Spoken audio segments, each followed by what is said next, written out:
सुबहाना गलत गलत, कल्ला गलत, हुम्मा व बिहम्दिका गलत, व तबारक अस्मुका गलत, व तआला जद्दुका गलत, व ला इलाहा गैरुक गलत।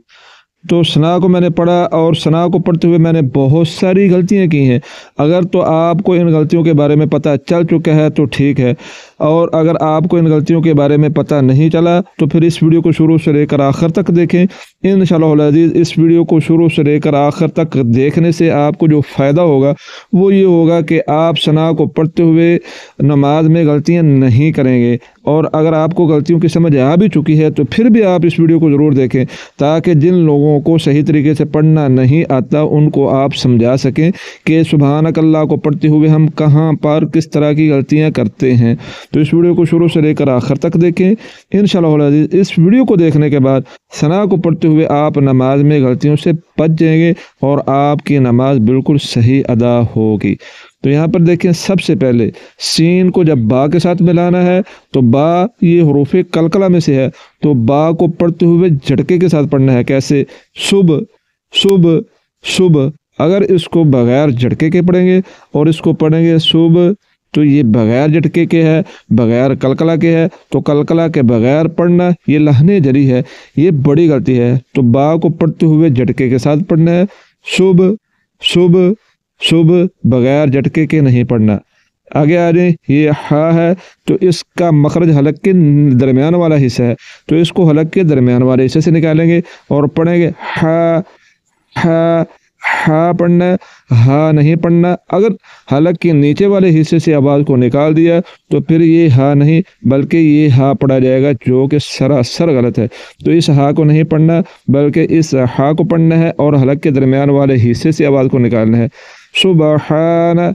आगे काफ को लाम के साथ मिलाएंगे। लफ्ज़ अल्लाह के लाम से पहले हरफ पर ज़बर आ जाए तो लफ्ज़ अल्लाह के लाम को पुर यानी कि मोटा करके पढ़ा जाता है। तो यहाँ पर लफ्ज़ अल्लाह के लाम से पहले काफ पर ज़बर है, इसलिए लफ्ज़ अल्लाह के लाम को पुर यानी कि मोटा करके पढ़ेंगे। कैसे? कल्ला कल्ला कल्ला। अगर इसको पढ़ दिया कल्ला तो ये बरीक है, कल्ला इस तरह नहीं पढ़ना वरना गलती होगी। तो इस गलती से बचना है और लफ्ज़ अल्लाह के लाम को पुर यानी कि मोटा करके पढ़ना है। आगे हा को मीम के साथ मिलाएंगे। मीम मुशद्दद है तो जहाँ पर भी मीम मुशद्दद हो वो गुन्ने के साथ पढ़ी जाती है, तो यहाँ पर गुन्ना करेंगे, आवाज़ को नाक में ले जाकर थोड़ा सा लंबा करेंगे। कैसे? हुम्मा हुम्मा हुम्मा। मीम मुशद्दद है, 2 मरतबा पढ़ा जाएगा। तब इसको पढ़ते हैं सुबहानक अल्लाहुम्मा। वाव के ऊपर ज़बर है, इसको पढ़ेंगे वाह, बा के नीचे ज़ेर है। बी पढ़ना है, बे नहीं पढ़ना, बे पढ़ेंगे तो ये मजहूल पढ़ा जाएगा। बी वा बी। हा को बीम के साथ मिलाएंगे और इसको पढ़ेंगे हम पढ़ना है, हम नहीं पढ़ना वगरना ये हा पढ़ा जाएगा। तो याद रखें, इस हा का मखरज हलक के नीचे वाला हिस्सा है और इस हा का मखरज हलक का दरमियान वाला हिस्सा है। तो हलक के दरमियान वाले हिस्से से आवाज़ को निकालते हुए इस हा को पढ़ेंगे। इस हा को पढ़ने से ये गलती होगी और ये गलती छोटी गलती नहीं बड़ी के ये बड़ी गलती है जो कि लहने जली है। तो लहने जली से बचना है, बड़ी गलती से बचना है और इस हा को पढ़ना है हलक के दरमियान वाले हिस्से से। हम वा भी हम। दाल के नीचे ज़ेर है, इसको पढ़ेंगे दी, दे नहीं पढ़ना। काफ के ऊपर ज़बर है का। हुम्मा वा बिहम्दिका। वाव के ऊपर ज़बर है वा, ता के ऊपर ज़बर है ता, वा ता। बा के बाद अलिफ है तो यहाँ पर बा के ऊपर जो ज़बर है इसको लंबा करेंगे ताकि अलिफ की आवाज़ निकले। तो ज़बर को एक अलिफ के बराबर खींच कर पढ़ने से अलिफ की आवाज़ निकलेगी बा व तबा। रा के ऊपर ज़बर है, इसको पढ़ना है रा पढ़ना है, रा नहीं पढ़ना, यानी कि रा को पुर करके पढ़ना है। और दूसरे नंबर पर रा के ऊपर जो ज़बर है इसको खींचना नहीं, क्योंकि अगर इसको खींच दिया और रा की बजाय इसको पढ़ दिया और तो फिर यहाँ पर देखें रा के बाद अलिफ है तो ज़बर को लंबा करने से अलिफ बढ़ जाएगा। तो ज़बर को लंबा नहीं करना वरना अलिफ की आवाज़ निकलेगी और ये बन जाएगा और नहीं पढ़ना और व तबार। काफ को सीन के साथ मिलाएंगे। कस। मीम के ऊपर पेश है मुँह, काफ के ऊपर ज़बर है का। व तबारक अस्मुका। वाव के ऊपर ज़बर है व, ता के ऊपर ज़बर है ता, व ता। عین کے اوपर زبر ہے، اس کو پڑھنا ہے آ پڑھنا ہے، آ نہیں پڑھنا۔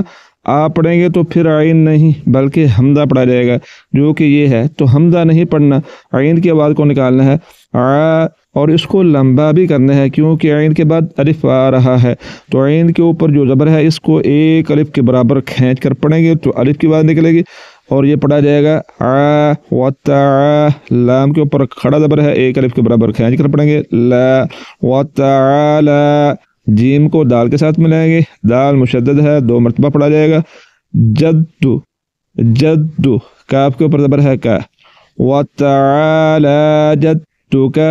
واو کے اوپر زبر ہے وا، لام کے اوپر زبر ہے، آگے الف ہے، ایک الف کے برابر کھینچ کر پڑھیں گے لا ولا۔ حمزہ کے نیچے زیر ہے ای، لام کے اوپر کھڑا زبر ہے، ایک الف کے برابر کھینچ کر پڑھیں گے لا ولا الہ۔ ہا کے اوپر زبر ہے ہا، ولا الہ۔ غین کے اوپر زبر ہے، غین کو یا کے ساتھ ملائیں گے اور اس کو پڑھیں گے اوئی۔ اب اس کو غین پڑھنا ہے، اوئی پڑھنا ہے، غی نہیں پڑھنا ورنہ غاف پڑھا جائے گا۔ تو دیکھیں غاف یہ اردو کا حرف ہے، تو اردو میں غاف آتا ہے تو غاف نہیں پڑھنا یعنی کہ بری کر کے نہیں پڑھنا بلکہ پر یعنی کہ موٹا کر کے پڑھنا ہے اور غین کی آواز نکالنی ہے اوئی اوئی۔ یا ساکن سے پہلے زبر ہے تو یہ یا لین ہے، اس کو نرمی کے ساتھ پڑھیں گے اوئی۔ اور را کے اوپر پیش ہے، اس کو پر کریں گے اور کاف کے اوپر زبر ہے کا، غیرک ولا الہ غیرک۔ جب وقف کریں گے تو پھر کاف کو ساکن کر دیں گے۔ تو اب یہاں سے لے کر اینڈ تک پڑھتے ہیں سبحانک اللہم وبحمدک وتبارک اسمک وتعالی جدک ولا الہ غیرک۔ تو یقیناً اس ویڈیو کے ذریعے آپ نے کچھ نہ کچھ ضرور سیکھا ہوگا اور یہ ویڈیو آپ کو پسند آئی ہوگی۔ اگر ویڈیو پسند آئی ہے تو پھر اس کو لائک کریں۔ اس ویڈیو کے ذریعے اگر آپ نے کچھ نہ کچھ سیکھا ہے، مزید اسی طرح سیکھنا چاہتے ہیں تو پھر اس کے لیے ضروری ہے کہ اس چینل کو سبسکرائب کریں۔ صدقہ جاریہ سمجھ کر اس ویڈیو کو زیادہ سے زیادہ لوگوں تک شیئر کریں تاکہ زیادہ سے زیادہ لوگ صحیح طریقے سے پڑھنا سیکھ سکیں۔ آخر میں اس دعا کے ساتھ آپ سے اجازت چاہتا ہوں، اللہ پاک ہم سب کو صحیح طریقے سے پڑھنے کی توفیق عطا فرمائے۔ دعاؤں میں یاد رکھیے گا۔ اللہ حافظ۔